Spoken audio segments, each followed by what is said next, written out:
terminé cette fois-ci? J'ai terminé cette fois-ci. Sébastien Gueye a pas dit. Alors, je voudrais dire ceci. C'est peut-être une proposition. Je voudrais souhaiter que l'État de Côte d'Ivoire harmonise ses chiffres pour qu'on puisse bien discuter. Voilà. Parce que nous autres qui avons les chiffres comme métier en stratégie, la source est très importante. Donc, il faut que ceux qui fabriquent les chiffres puissent harmoniser avec ceux qui en parlent pour que lorsque nous autres, on se tient à des endroits publics et qu'on parle de la Côte d'Ivoire, on ne nous dise pas que ce chiffre-là n'est pas vrai. Pas seulement pour ce plateau, mais partout où nous allons, donnez-nous des chiffres qui soient fiables pour qu'on ne puisse pas être témoin de ce type de discussion d'une part. D'autre part, j'aimerais dire le mal qu'il y a à être en discussion avec la chose politicienne. Il y a un mal. Le mal, c'est la comparaison en défaveur ou en faveur selon. Et il faudrait que on nous serve, nous autres qui ne sommes pas de leur milieu, la référence. Tout à l'heure, on a parlé de quand les chiffres sont moins bons, on se compare aux autres pays qui sont moins bons ou plus bons. Il faudrait donc que de ce point de vue, on choisisse un standard sur lequel on se mesure, une échelle, pour qu'on puisse savoir comment se mesurer. Il y a ça. Parce que quand les chiffres sont bons, il n'y a pas de standard qu'on prend. Quand les chiffres sont moins bons, on dit, ben, tiens, il y a un standard. C'est comme tout à l'heure. Quand un politique a critiqué un autre, on lui a rappelé que quand vous étiez là, c'était moins bon. Non, est-ce que, vous voyez, il y a donc ces comparaisons qui ne nous permettent pas d'aller plus loin. Nous autres, nous voulons des choses qui sont concrètes. Et je crois que le discours du chef de l'État que nous critiquons, ou dont nous parlons, est un discours qui est le bilan des promesses ou des engagements que lui-même il a pris. Et c'est le discours qui fait le point de ce qu'il a fait dans le contexte qui est le sien. Et c'est cela que nous regardons. Bien sûr. Et il est bon qu'on puisse le regarder pour qu'on ne puisse pas prendre d'autres contextes de peur qu'il y ait des avocats qui puissent se mettre en branle. Très bien. Alors, M. Alou Konan-Joël nous appelle de Kounfao. Kounfao, c'est dans l'est de la Côte d'Ivoire. Est-ce que vous nous recevez? Bonsoir et bienvenue. Oui, bonsoir, M. Ali Diarra-Souba. Nous vous écoutons très rapidement. Voilà, je voulais dire que vraiment, je voulais solliciter intervenir dans le débat. Pour dire qu'en Côte d'Ivoire, ici, on vous attend? On vous entend très bien, allez-y. Donc, je voulais dire qu'il faut qu'en Côte d'Ivoire, ici, nous sommes tous des Ivoiriens. Nous voulons d'abord saluer le discours du chef de l'État devant le Congrès. C'est ce qu'il a promis et c'est ce qu'il dit. Nous ne pouvons pas nous opposer à cela. Mais aujourd'hui, quand on attend les débatteurs parler, nous sommes dans deux Côtes d'Ivoire. Hein. À la Côte d'Ivoire, les opposants, et puis à la Côte d'Ivoire, ceux qui sont au pouvoir. Quand on fait des comparaisons de chiffres au niveau du taux de couverture en électricité, au niveau du taux de pauvreté, de 10 années en arrière, on oublie vite que la Côte d'Ivoire a connu une crise. On est en pleine crise. On ne peut pas penser développement à cette époque-là. C'est comment sortir de la crise qui nous intéresse à cette époque. Mais quand on fait le débat, puis on remet encore en arrière, votre pouvoir aujourd'hui, jugeons ce qui se passe aujourd'hui. Et pas 10 ans en arrière. L'État, c'est une continuité. Vous avez hérité d'une situation, il faut l'assumer, et il faut continuer le développement. Vraiment, nous saluons tout ce que le président fait. Nous voyons que c'est palpable. Mais quand même, les opposants qui nous laissent un peu tranquilles. Voilà, M. Gouali, quand il parle, M. Gouali, on le connaît en tant que membre du PDCI.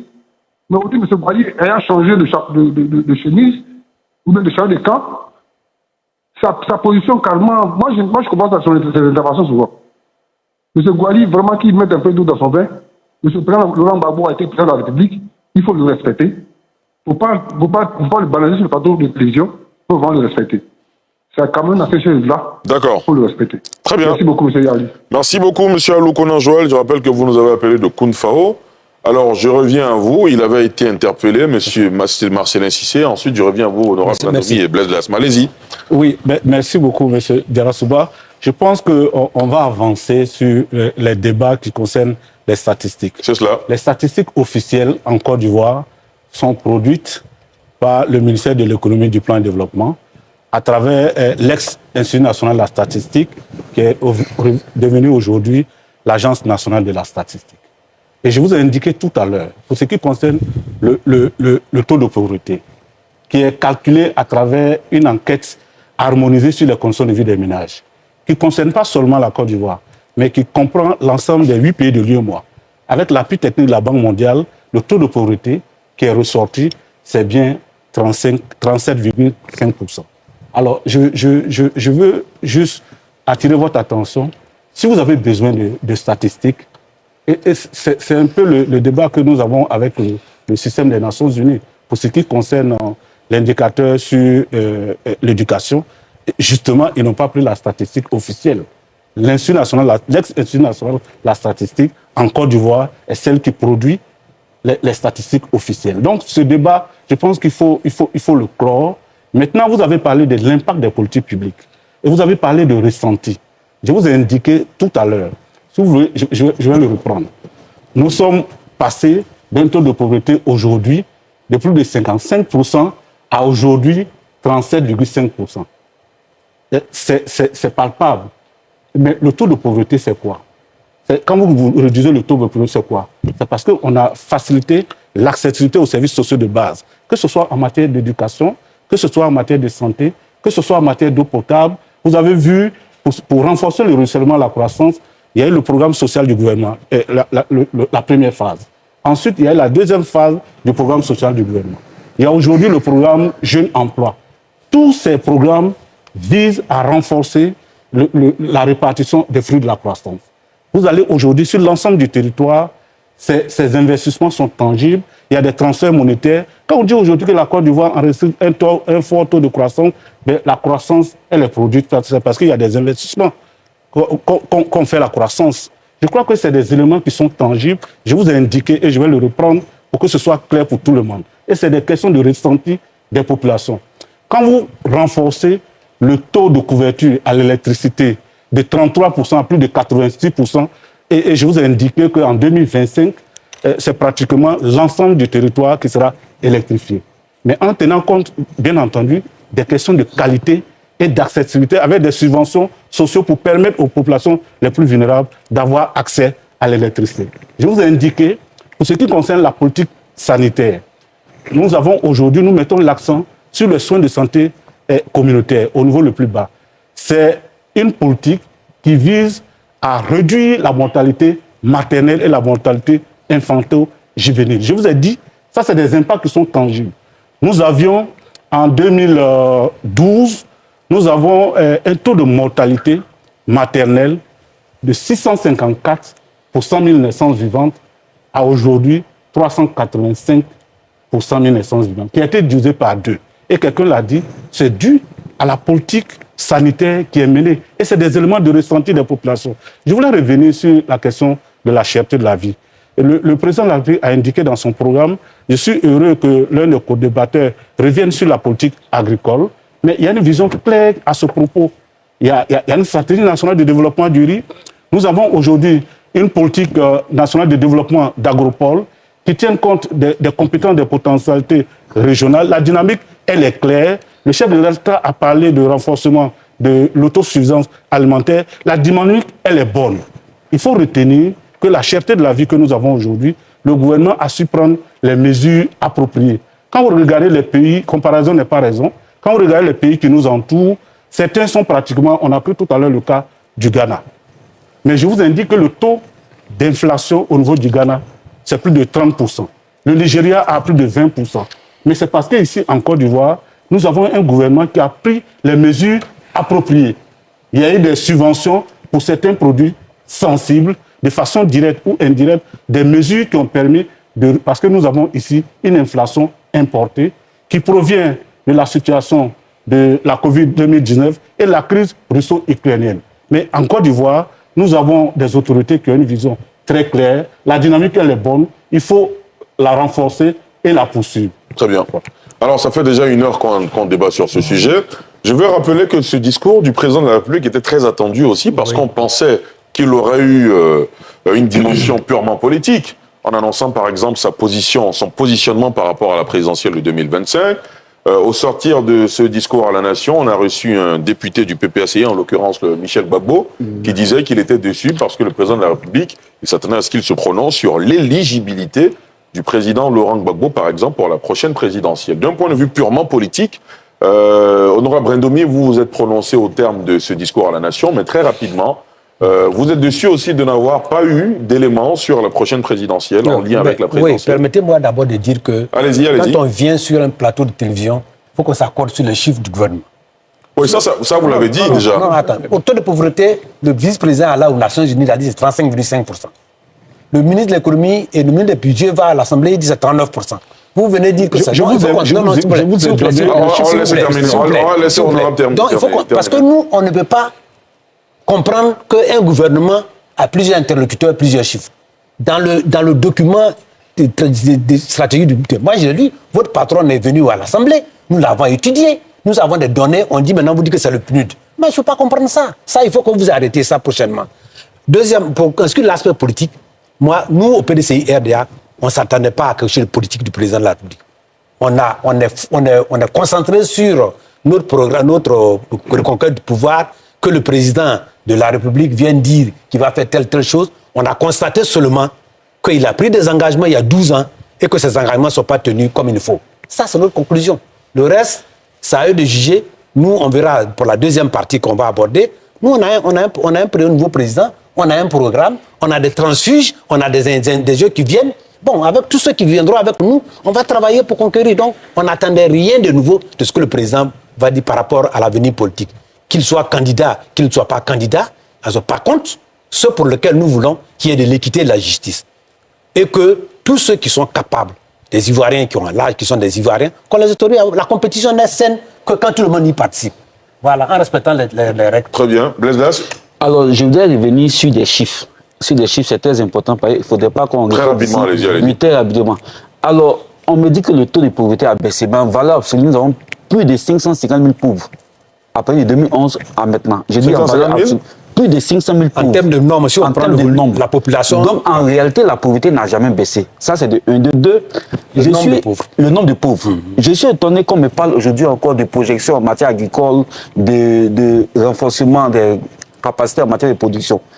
On est à 14 ans de pouvoir. Après 14 ans, je pense qu'on ne doit pas être en termes de projection, mais on doit être en termes de faisabilité des bilans de ce qui a déjà été fait. On importe près de 1000 milliards en riz et en poisson.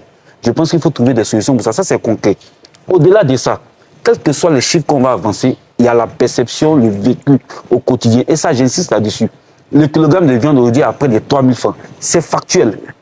Le carburant a augmenté, l'électricité a augmenté, c'est factuel. Donc, on peut avoir des embellis, on peut avoir beaucoup d'argent qui rentre, mais si l'Ivoirien ne ressent pas ça, il y a problème. Après, c'est au niveau du discours, au plan politique, nous espérions, bien entendu, on ne va pas faire la fine bouche, que le chef de l'État accepte enfin de faire droit à l'arrêt de la Cour africaine des droits de l'homme et des peuples qui demande la réintégration du nom du président Longo sur la liste électorale.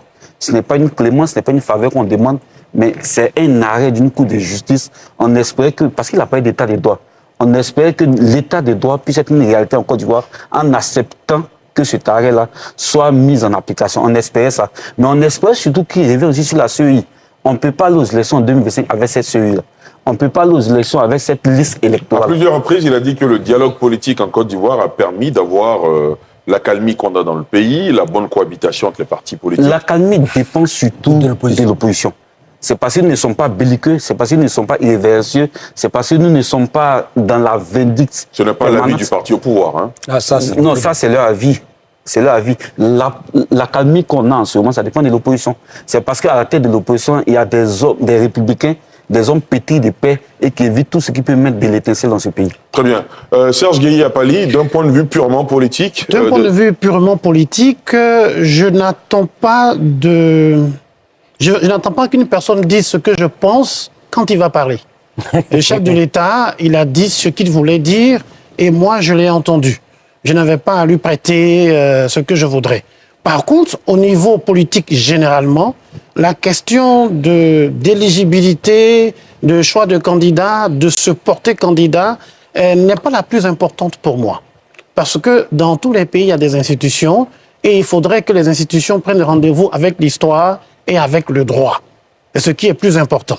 D'autres pays l'ont montré et donc la Côte d'Ivoire doit pouvoir, avec ses institutions, prendre rendez-vous avec l'histoire. Mais le chef de l'État est libre, dans le discours de son choix, le jour ou la date, ou le moment, ou le lieu, de parler de sa candidature ou de pas sa candidature, d'un sujet ou d'un autre. Il choisit ses sujets, il est tout à fait libre et je ne pense pas que je devrais lui prêter ce que je voudrais entendre sur ce point-là.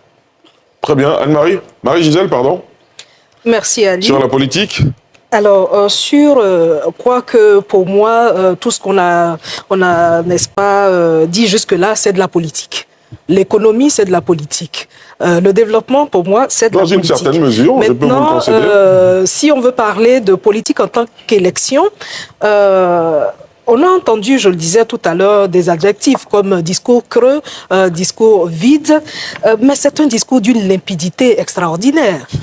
Nous sommes tous ici hommes politiques, politiciens, journalistes. Nous connaissons la portée et le sens du discours bilan. C'est un discours bilan. Une fois que le discours bilan est posé, la question de sera-t-il candidat ou non, pour moi, n'est pas fondamentale, comme le disait tout à l'heure Serge Gueye. Ce qui est fondamental, c'est que Alassane Ouattara a une machine, il a une équipe, il a un bilan. Et lorsque vous, n'est-ce pas, dressez ainsi un bilan, vous êtes en train de dire à votre peuple que nous avons les hommes. Il a même cité des hommes. Il ne les a pas tous cités, mais cela veut dire que, il veut dire par là que ce n'est pas un bilan désincarné. Il y a des hommes qui portent sa vision. Donc la machine d'Alassane Ouattara est lancée. Maintenant, la question, sera-t-il candidat ou non, tout dépend, n'est-ce pas, de plusieurs contextes. Il y a des cercles concentriques. Il y a d'abord l'environnement national. L'environnement de 2020 n'est pas celui de 2024. L'opposition est en train de changer, est en train de se recomposer. Alassane Ouattara, je pense, tiendra compte de cela dans sa décision. Il y a l'équation personnelle, il y a sa propre équation, ses ambitions personnelles, ses contraintes, et puis il y a les enjeux sous-régionaux. Face à la CEDEAO, il y a aujourd'hui le bloc de l'AES. Alassane Ouattara est un des cadres de la CEDEAO. Donc c'est une nouvelle donne dont il va tenir compte. Il y a le contexte international. Le chef de l'État vient de faire 2 voyages internationaux très importants, en Corée du Sud et à Genève, au sommet mondial sur la paix. Parce qu'on ne gouverne pas seul. On ne gouverne pas seul. On peut très bien parler de souveraineté, mais il n'y a aucun pays dans le monde qui est souverain à 100%. Vladimir Poutine vient de se rendre en Corée du Sud chez son allié, n'est-ce pas, coréen. Donc, il y a tous ces contextes nationaux, sous-régionaux et internationaux dont Alassane Ouattara va tenir compte pour prendre sa décision. Et quel est ce général, n'est-ce pas, Ali, qui abdiquerait avant que la bataille ne démarre? Donc, qu'il soit candidat lui-même physiquement ou personnellement, ou qu'il ne le soit pas, un chef d'État sortant avec un bilan pareil, n'est-ce pas, est candidat d'une façon ou d'une autre. Très bien. Basile Gwali-Dodo, vous qui êtes politique, oui, membre du RHDP, cette question était très attendue sur le fait que le président de la République puisse se représenter pour la prochaine présidentielle, le cas du président Laurent Gbagbo, pas mal de sujets politiques qui étaient attendus. Est-ce qu'au sein de votre parti et vous-même, vous êtes resté sur votre faim? Écoutez, je ne suis même pas resté sur ma faim parce que, comme elle vient de le dire, le discours était un discours limpide, c'est un discours riche. Il s'agissait pour le président de la République de parler aux parlementaires. Vous voyez, dans peu de temps, les parlementaires iront en vacances. Là, il s'agit de parler aux parlementaires pour leur faire l'état des lieux de sa gestion du pouvoir depuis bientôt 13 ans. Pour leur faire l'état des lieux de sa gestion du pouvoir. Et il a fait. Pour ce pays qui est venu de loin, pour ce pays qui a connu la plus grave crise jamais connue, et pour ce pays qui est maintenant sur ses pieds, je pense que ce discours était un discours riche. Il fallait faire le point avec la population. Et c'est ce qui a été fait. Maintenant, certains ont leurs agendas. Mais on ne peut pas imposer à un président de la République son agenda. L'agenda des autres, c'était de dire que, parce que le discours devient brutalement creux, parce que Laurent Gbagbo, on n'a pas cité Laurent Gbagbo dans le discours. Ça dit qu'on lui a, il aurait souhaité que le président dise qu'à partir d'aujourd'hui, Laurent Gbagbo sera inscrit sur la liste électorale. Bénéficie par exemple d'une loi d'amnistie. Nous ne sommes pas... La Côte d'Ivoire fonctionne. La Côte d'Ivoire a des institutions. Nous ne sommes pas en 2000, dans les années de crise, où l'ONU gérait ce pays. Nous ne sommes pas en situation exceptionnelle. La Côte d'Ivoire fonctionne. Ceux qui ont des problèmes avec la justice doivent aller vers la justice pour poser leurs problèmes. Voilà ce qui est clair. Donc le président de la République ne peut pas s'arroger les agendas des autres. Il est venu parler à ces populations à travers les parlementaires. C'est ce qui était important. Et c'est la raison pour laquelle nous disons que c'est un discours clair, un discours riche, un discours qui a permis aux Ivoiriens de comprendre certaines choses. Voilà. Très bien, merci beaucoup. Alors, dans la deuxième partie de cette émission, nous allons évoquer la tournée du PDCI-RDA dans la Nawa. C'est la première sortie du président de ce parti depuis la mise en terre de feu le président Aimé Henri Konan Bédié. Monsieur Marcelin, si vous voulez réagir. Oui, je voulais quand même réagir avant qu'on ne passe allez-y, on termine avec vous. À l'autre sujet. L'honorable Bredoumir, je voulais le répéter. Les statistiques officielles sont données par l'Agence nationale de la statistique, par le ministère de l'économie et du plan de développement. Je vous donne les statistiques officielles. Si vous voulez utiliser d'autres données, c'est libre à vous, mais les statistiques officielles, c'est celles que nous venons de donner. Et nous travaillons avec l'ensemble des partenaires. Vous n'avez pas parlé ensemble, s'il vous plaît, honorable. Laissez-moi terminer. Voilà, je voulais qu'on puisse... C'est mon aîné, je voulais juste faire sa précision. Parce que lui, il sait, on a travaillé ensemble sur le PND et il sait que nos chiffres ont toujours été robustes. En ce qui concerne le taux de pauvreté qu'on a indiqué, je laisse le livre soin à M. Beslam. Je ne sais pas où vous partez chercher ces statistiques. Ce qu'il faut retenir, c'est qu'on a réduit le taux de pauvreté de plus de 17,7%. En nombre. Oui, même en nombre.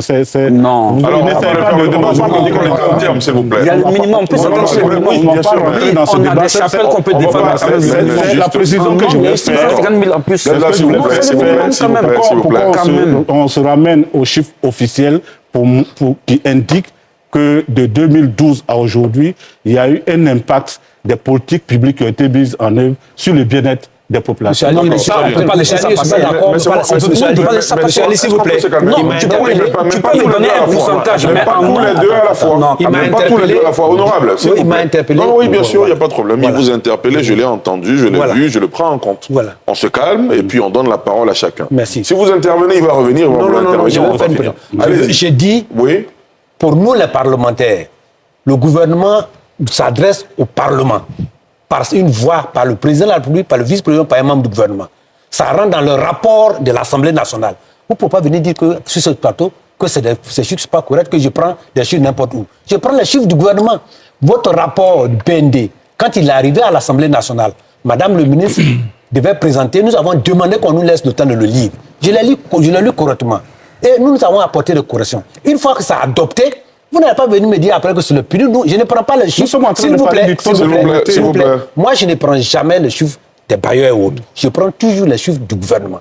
Alors, un représentant du président de la République qui vient devant le Parlement, l'Assemblée nationale, qui donne un chiffre, et vous n'êtes pas représentant du président. Est-ce que de part et d'autre, on peut concéder que les chiffres peuvent évoluer?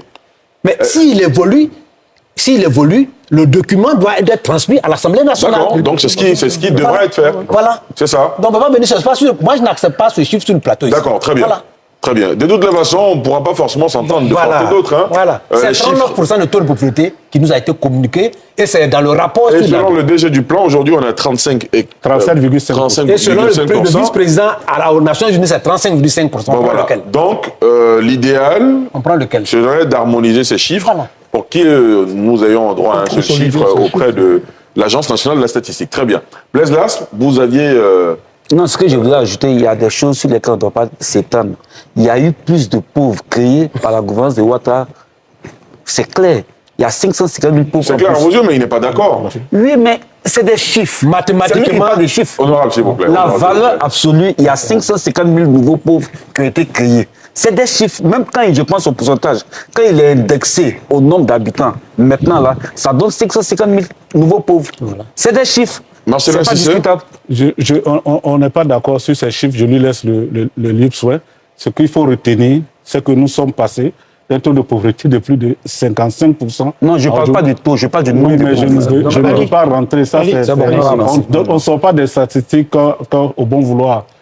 Contentez-vous des chiffres que vous nous donnez. Alors, messieurs, madame, il fallait dire messieurs tout court. Messieurs, madame, nous allons marquer une courte pause et poursuivre cette émission. Chers téléspectateurs, vous venez de suivre ce débat pertinent sur le discours du président Alassane Ouattara concernant l'état des lieux de notre nation. Nos invités chevronnés, en analyse politique, ont offert des perspectives variées et profondes, éclairant les enjeux cruciaux soulevés par ce discours. Nous espérons que ces échanges ont enrichi votre compréhension de la situation actuelle et des défis à venir. Nous vous invitons à partager vos avis et réflexions en commentaire.